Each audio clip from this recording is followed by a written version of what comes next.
بسم اللہ الرحمن الرحیم۔ آج ہماری کلاس کا عنوان ہے حضور اکرم صلی اللہ علیہ وسلم بحیثیت خاتم النبیین۔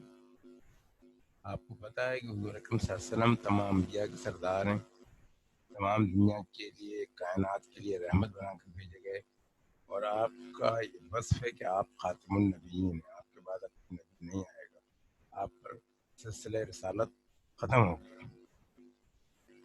ہم نے پچھلی کلاس میں کلمہ طیب کا ایک حصہ پڑھا تھا۔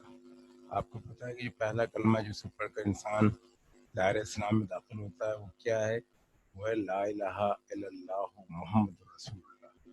اس کلمے کے دو جزو ہیں، ایک جزو ہے لا الہ الا اللہ اور دوسرا جزو ہے محمد الرسول اللہ۔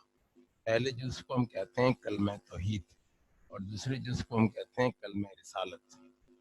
یہ دونوں جز جب اکٹھے ہوتے ہیں تو یہ کہلاتا ہے کلمہ طیبہ۔ لا الہ الا اللہ محمد الرسول اللہ کے کیا معنی ہیں؟ نہیں کوئی معبود سوائے اللہ کے، حضرت محمد صلی اللہ علیہ وسلم اللہ کے رسول ہیں۔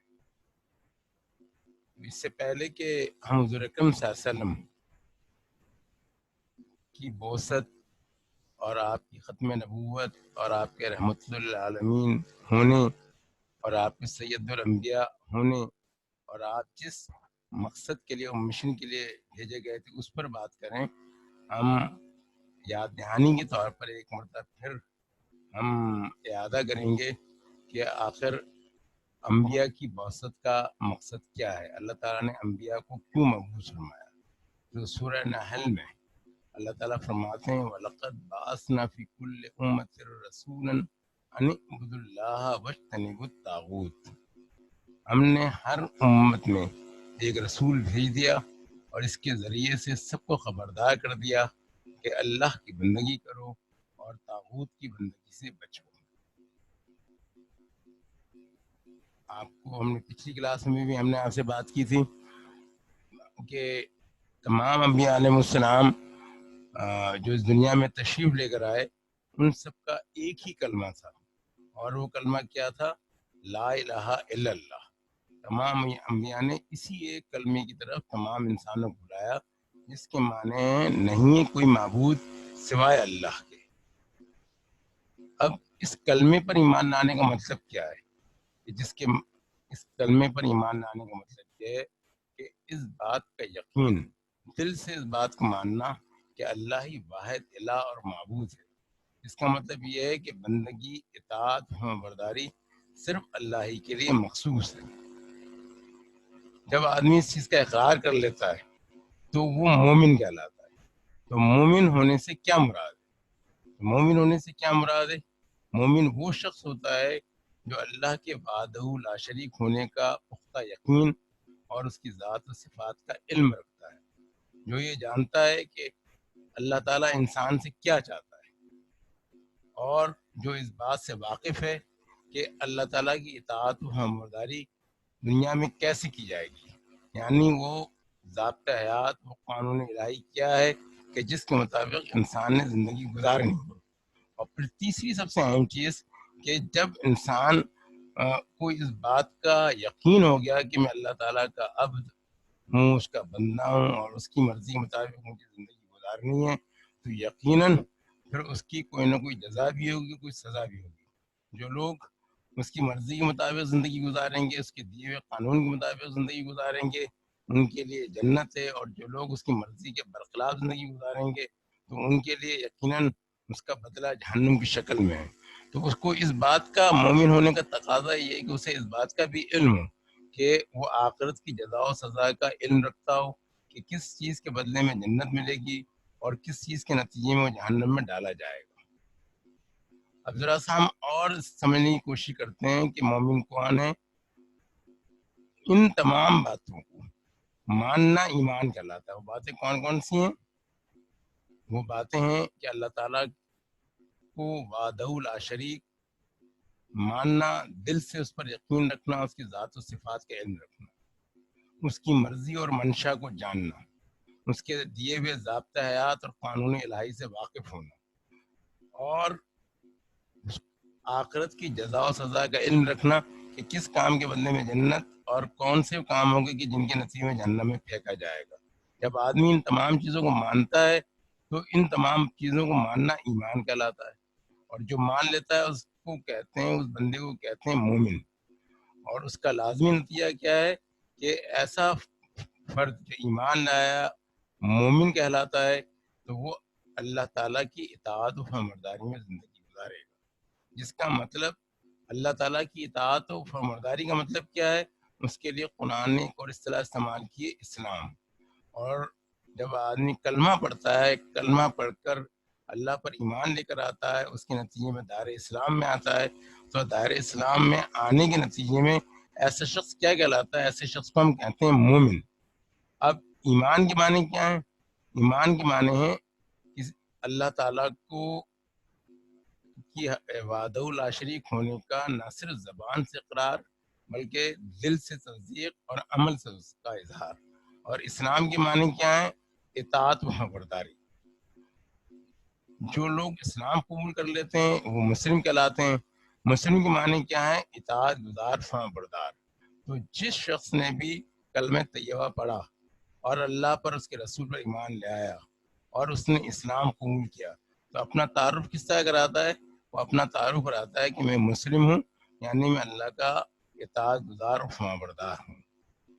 تو ایمان اور اسلام میں تعلق کیا ہے؟ اب ہم اس بات کو سمجھنے کی کوشش کریں. ہم نے دو اصطلاحات پڑھی ہیں بھی، ایک ایمان اور ایک اسلام. ایمان کی حیثیت ایسے ہی ہے جیسے بیج جتنا صحت مند ہوگا، جتنا توانا ہوگا، جتنی اس کے اندر جان ہوگی، اس سے اتنا ہی تناور درخت نکلے گا. اور اگر بیج موجود ہی نہ ہو تو لازمات درخت پھوٹ ہی نہیں سکتا، اس سے کوئی پودا نکل ہی نہیں سکتا. تو اسلام لانے کے لیے سب سے پہلے ایمان کا ہونا ضروری ہے. اور ایمان جتنا مضبوط ہوگا، جتنا پختہ ہوگا، جتنا مستحکم ہوگا، اس کے نتیجے میں ہی اسلام کا شجر طیب پھوٹے گا ایمان کے بیچ سے. اور اسلام یعنی اطاعت و فرمانبرداری کے لیے ایمان یعنی اللہ پر، اس کے رسول پر یقین ہونا لازمی ہے. اور ان تمام باتوں پر یقین ہونا لازمی ہے جس کا کے بارے میں اللہ تعالیٰ کے رسول نے ہمیں خبر دی. ایک اہم سوال یہ ہے کہ انسان کس طرح یہ جانے گا کہ اللہ کی ذات و صفات کیا ہے، اللہ کا پسندیدہ طریقہ زندگی کیا ہے، اللہ تعالیٰ کا قانون جزا و سزا یعنی آخرت کیا ہے. لازم بات ہے اللہ پر ایمان لانے کے لیے اللہ کو پہچاننا، اس کی ذات کو پر ایمان لانے کے لیے اس کی صفات کو جاننا، اور پھر ایمان لانے کے بعد اس کی مرضی کے مطابق زندگی گزارنے کے لیے اس بات کا معلوم کرنا کہ اس کا پسندیدہ طریقہ زندگی کیا ہے، اور جواب دہی کا احساس، اس کے قانون جزا و سزا کو جاننا. تو یہ آدمی انسان کیسے معلوم کرے گا؟ تو اللہ، یہ تمام کی تمام چیزیں کہلاتی ہیں غیب. غیب کے معنی ہیں چھپا ہوا، غائب. ہر وہ چیز جو انسان کی نگاہوں سے اوجھل ہے انہیں غیب کہتے ہیں. اللہ کی کو ہم دیکھ نہیں سکتے آنکھ سے، تو ہم کیسے جانیں گے کہ اللہ کیا ہے اور اس کی صفات کیا ہیں؟ اور ہم کیسے جانیں گے کہ اللہ بندے سے کیا چاہتا ہے؟ اور ہم کیسے جانیں گے کہ اگر ہم اس کی مرضی کے مطابق زندگی گزاریں گے تو کیا ملے گا، اور اس کی مرضی کے خلاف زندگی گزاریں گے تو اس کا نتیجہ ہمیں کیا بھگتنا پڑے گا؟ تو یہ ساری کی ساری چیزیں غیب ہیں. تو ایمان بالغیب کس چیز کا نام ہے؟ ایمان بالغیب نام ہے اللہ تعالیٰ کی ذات و صفات کو جاننا، فرشتوں کو کہ جو کہ تمام کائنات کا انتظام سنبھالے ہوئے ہیں ان کو ماننا، خدا کی مرضی و منشا کیا ہے، اس کے مطابق زندگی بسر کرنے کا طریقہ کیا ہے. لازم بات یہ وحی کے ذریعے میں پتہ چلتا ہے، رسولوں کے ذریعے پتہ چلتا ہے. اس کو جاننا، مرنے کے بعد کیا ہوگا، انسان مرنے کے بعد کبھی دنیا میں واپس لوٹ کر نہیں آتا، تو مرنے کے بعد کیا ہوگا اس کو ماننا. اور قبر، برزخ، حشر، جنت، دوزخ، یہ تمام کی تمام چیزیں آنکھوں سے اوجھل ہیں. اب اس کی اطلاع ہمیں کس کے ذریعے؟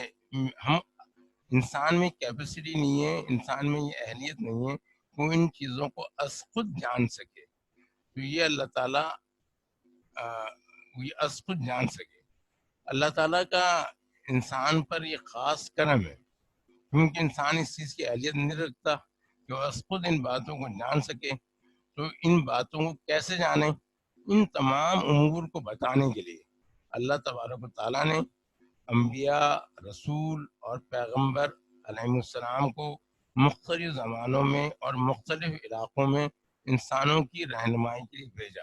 ایک اندازے کے مطابق پوری دنیا میں 1,24,000 اللہ تعالیٰ نے نبی اور رسول بھیجے مختلف زمانوں میں اور مختلف علاقوں میں۔ اس سلسلے انبیاء اور رسول کی آخری کڑی جو ہے وہ ہے حضرت محمد صلی اللہ علیہ وسلم، جو سید الانبیاء ہیں، جو خاتم الانبیاء ہیں، جو محسن انسانیت ہیں، جو رحمت للعالمین ہیں۔ آپ پر نبوت کا دروازہ بند ہو گیا ہے، اب آپ کے بعد کوئی نبی نہیں آئے گا۔ تو پہلی چیز جو ہے ہمیں سمجھ لینی چاہیے، حضرت محمد صلی اللہ علیہ وسلم اور بقیہ نبیوں میں کیا فرق ہے؟ ایک بات تو یہ، ایک بہت بڑا بنیادی فرق یہ ہے کہ حضرت محمد صلی اللہ علیہ وسلم کے بعد حضور اکرم صلی اللہ علیہ وسلم کے پر نبوت کا دروازہ بند ہو گیا، اب آپ کے بعد کوئی نبی نہیں آئے گا۔ تو آخر وہ کیا وجہ ہے کہ جس وجہ سے حضور اکرم صلی اللہ علیہ وسلم کے بعد اب کوئی نبی نہیں آئے گا؟ اس کا مطلب کیا ہے؟ اس کو ہم سمجھنے کی کوشش کریں گے اگلی کلاس میں۔ حضور اکرم صلی اللہ علیہ وسلم کے خاتم النبیین ہونے کی اہمیت کیا ہے، اور جب ہم اس بات پر ایمان رکھتے ہیں کہ حضور اکرم صلی اللہ علیہ وسلم خاتم النبیین ہیں، تو اس کے بعد امت کی ذمہ داری کیا بنتی ہے۔ پھر دوسری بات، ہم پچھلی کلاسوں میں پڑھ چکے ہیں کہ اللہ تعالیٰ نبیوں کو اور رسولوں کو اس وقت بھیجتا ہے کہ جب دنیا میں خیر و شر کے درمیان کشمکش ایک خاص موڑ پر پہنچ جاتی ہے۔ یہ کشمکش خیر و شر کے درمیان ہم نے پڑھا تھا کہ اس دنیا میں انسان کے آنے سے پہلے ازل میں شروع ہوئی تھی، جب حضرت آدم علیہ السلام کی تخلیق ہوئی تھی، اور حضرت آدم علیہ السلام کو دکھا دیا گیا تھا کہ تمہارا دشمن کون ہے، انسان کا دشمن کون ہے، وہ ہے ابلیس، شیطان اور اس کے پیروکار۔ پھر ہم نے یہ بھی پڑھا تھا کہ دنیا کے اندر شیطان انسان کو برگلانے کے لیے، صراط مستقیم سے ہٹانے کے لیے اپنے مشن پر لگا ہوا ہے، اور اس کے ساتھ اس کی پوری جماعت ہے، اس کے کارندے ہیں، اس کا ساتھ دینے والے ہیں، اور ان کو اللہ تعالیٰ نے سورہ مجادلہ میں کہا ہے حزب الشیطان، اور جو انبیاء کے راستے پر چلتے ہیں انہیں کہا ہے اللہ تعالیٰ نے سورہ مجادلہ نے حزب اللہ۔ تو اس دنیا کے اندر چونکہ انسان آزمائش کے لیے بھیجا گیا ہے، اللہ تعالیٰ نے خود فرمایا الذی خلق الموت والحیات لیبلوکم ایکم احسن عملا۔ ہم نے موت اور حیات کو اس لیے پیدا کیا، موت اور زندگی کو اس لیے پیدا کیا کہ ہم جان سکیں کہ تم میں سے کون بہتر عمل کرے۔ تو ایک طرف شیطان اور ان کی جماعت ہے، اور ایک طرف انبیاء پر ایمان لانے والے ان کے پیروکار ہیں، ان کے درمیان مسلسل کشمکش جاری ہے، اور بقول اقبال ستیزہ کار رہا ہے ازل تا امروز، ازل سے تا امروز، چراغ مستوی سے چراغ بولہا بھی۔ تو یہ کشمکش جاری ہے، جب بدی کا غلبہ بڑھ جاتا ہے، اور یہ کشمکش ابھی اس چھوٹے مرحلے پر ہوتی ہے، تو اللہ تعالیٰ نبیوں کو بھیجتے ہیں کہ وہ جا کے معاملات کو ٹھیک کریں، اور اگر یہ گمراہی بہت زیادہ پھیل جاتی ہے تو اللہ تعالیٰ رسولوں کو بھیجتے ہیں۔ دنیا میں اب تک 313 رسول آئے، اور اگر خیر و شر کی کشمکش بہت نازک موڑ پر پہنچ جاتی ہے تو پھر اللہ تعالیٰ اولو العزم من رسول کو بھیجتے ہیں، کہ جن میں حضرت نوح علیہ السلام، حضرت سیدنا ابراہیم علیہ السلام، حضرت موسیٰ علیہ السلام، اور حضرت عیسیٰ علیہ السلام، اور آخر میں خاتم النبیین حضرت محمد صلی اللہ علیہ وسلم ہے۔ ہم اگلی کلاس میں اس بات کو بھی دیکھیں گے کہ آخر خیر و شر کی کشمکش کا وہ کون سا موڑ تھا، حق و باطل کی کے درمیان جو ٹکراؤ اور تصادم تھا، اس کا وہ کون سا دورہ تھا کہ جس میں اللہ تعالیٰ نے فیصلہ کیا کہ اب خاتم النبیین حضرت محمد اکرم صلی اللہ علیہ وسلم کو دنیا میں بھیجا جائے گا، اور آپ کے بعد کوئی نبی نہیں آئے گا۔ تو ہم یہ تمام باتیں اگلی کلاس میں پڑھیں گے۔ اب یہ گھر کے لیے کچھ کام ہے، یہ سوالات آپ کو دیے گئے ہیں، اس پریزنٹیشن کو غور سے دیکھیں، سنیں، اور ان سوالات کے جوابات تحریر کریں۔ کلمہ پہلا سوال ہے کلمہ طیب کا دوسرا جزو کیا ہے؟ دوسرا سوال ہے غیب کے معنی کیا ہیں، اور غیب پر ایمان لانے سے کیا مراد ہے؟ تیسرا سوال ہے کہ اللہ پر ایمان لانے کا مطلب کیا ہے؟ چوتھا سوال ہے ایمان، اسلام اور مسلم کے کیا معنی ہیں؟ مثال سے ایمان اور اسلام کے درمیان تعلق کو واضح کریں۔ پانچواں سوال ہے اللہ تعالیٰ نے انبیاء اور رسولوں کو کیوں بھیجا؟ چھٹا سوال ہے حضور اکرم صلی اللہ علیہ وسلم کے خاتم النبیین ہونے سے کیا مراد ہے؟ امید ہے کہ آپ اپنے اس کام کو بروقت کریں گے اور اپنے رجسٹر جس دن آپ کو بلایا جائے اس کا آپ کے کلاس ٹیچر کی طرف سے، تو اسلامیات کے رجسٹر لے کے آئیں گے تاکہ آپ کو جو کام دیا گیا ہے وہ دیکھا جا سکے۔ واقع